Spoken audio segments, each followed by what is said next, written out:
Trump ya yi ikirarin cewa Iran ɗin ce ta kira shi ba shi ne ya kira ta ba.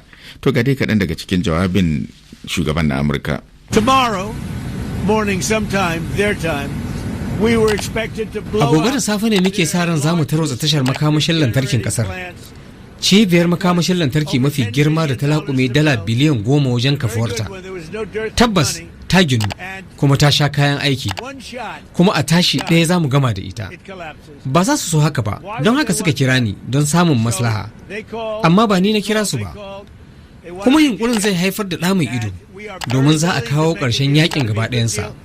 Sannan babu batun mallakar makaman nukiliya, babu wani abu da ya wuce haka.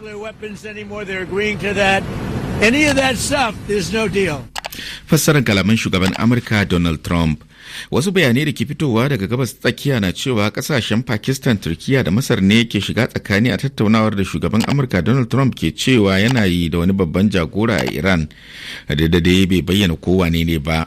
Rukayya Abba Kabara na dauke da cigaban labarin. Duk da cewa babu tabbaci game da shiga tsakanin waɗannan ƙasashe, amma majiyoyi masu ƙarfi na nuna cewa ƙasashen ne ke taka muhimmiyar rawa don ganin an kawo ƙarshen wannan yaƙi da Trump ya sha alwashin dakatar da shi da zarar an kafa sabuwar gwamnati a Iran. Wasu bayanai daga masu sanya idanu da kuma sharhi kan kalaman na Trump sun nuna cewa akwai yiwuwar ana tattaunawa ne da ministan harkokin wajen ƙasar Abbas Arakci, duk da babu sanarwa game da hakan a hukumance. Turkiya na cikin ƙasashen da ke taka muhimmiyar rawa wajen shiga tsakani a rikice-rikicen da ke faruwa a duniya. Dalili kenan da ya sanya ake ganin watakila tana da rawar da za ta iya takawa a tsayar da wannan rikici. Rufe mashigin Hormuz da Iran ta yi da kuma barazanar dasa nakiyoyin karkashin teku da nufin tarwatsa duk jirgin ruwan da ya yunkurin wucewa ta wajen ya yi wa kasashe da dama illa ta fuskar tattalin arziki. Watakila dalili kenan da ya tilasta neman wannan zama da Iran wanda babu tabbas a cikinsa daga Amurka.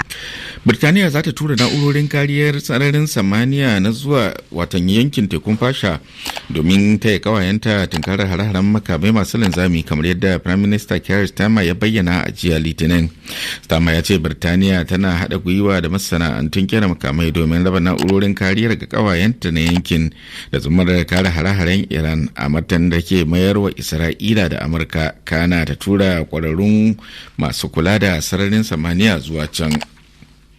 Tarayyar Turai ta ce za ta takaita yawan bayanai masu muhimmanci da ke shiga hannun kasar Hungary bayan da Prime Minister Poland Donald Tusk ya gargadi a game da zargin da aka dade ana yi cewa gwamnatin Viktor Orban tana baiwa Rasha bayanan sirri. Wasu da ake zargi 'yan ta'adda ne sun karya wata gada da ke hanyar Lumma a karamar hukumar Bargu ta jihar Neja a tarayyar Najeriya a kokarin da suke na datsewa dakarun kasar hanya a yakin da suke da ta'addanci a yankin.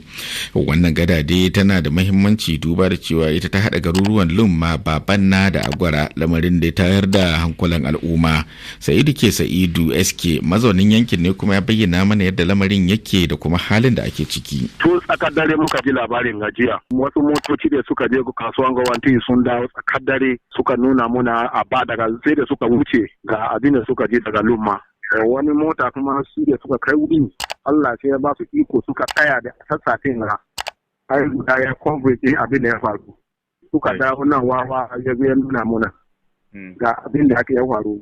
Mu kuma ba mu da na option, filolin da ke zuwa daukan kaya can babban na muka tsaye da su, wa'annan za su je cin kasuwan babban na duk mun hana kowa zuwa. So ai yanzu da nake da maka kowa tunanin da yake kenan, kuma kasuwa ne babba, mutane na fita daga can suna zuwa. A halin da maka filoli da ma da ke babban na su da lodi kaya wallahi talla suna da yawa ba su fita ba. Sa'idu SK kenan. Matatar mai ta Dangote ta sanar da fara fitar da tataccen man fetur zuwa wasu kasashen Afirka, matakin take zuwa bayan da ta yi ikirarin wadata kasuwar cikin gida a Najeriya da tsadar da yake yi a gidajen mai. Bayanai sun ce an fitar da manyan jiragen dakon man fetur guda 12 dauke da tan 450 zuwa wasu kasashen Afirka, watan wasu kasashen Afirka 5 waɗanda rikicin gabas tsakiya ya fi yi wa watan fannin muhallinsu illa. Hukumar yaƙi da cin hanci da rashawa ta masu alaka da ICPC ta sanar da cewa za a gurfanar da tsohon gwamnan jihar Kaduna Nasir El Rufai a ranar Talata a gaban babbar kotun tarayya da ke Kaduna. Ana tuhumar sa da zargin karkatar da kadarorin gwamnati da mallakar su ba bisa ka'ida ba, tare da zargin halatta kudaden haram. An gudanar da taron manyan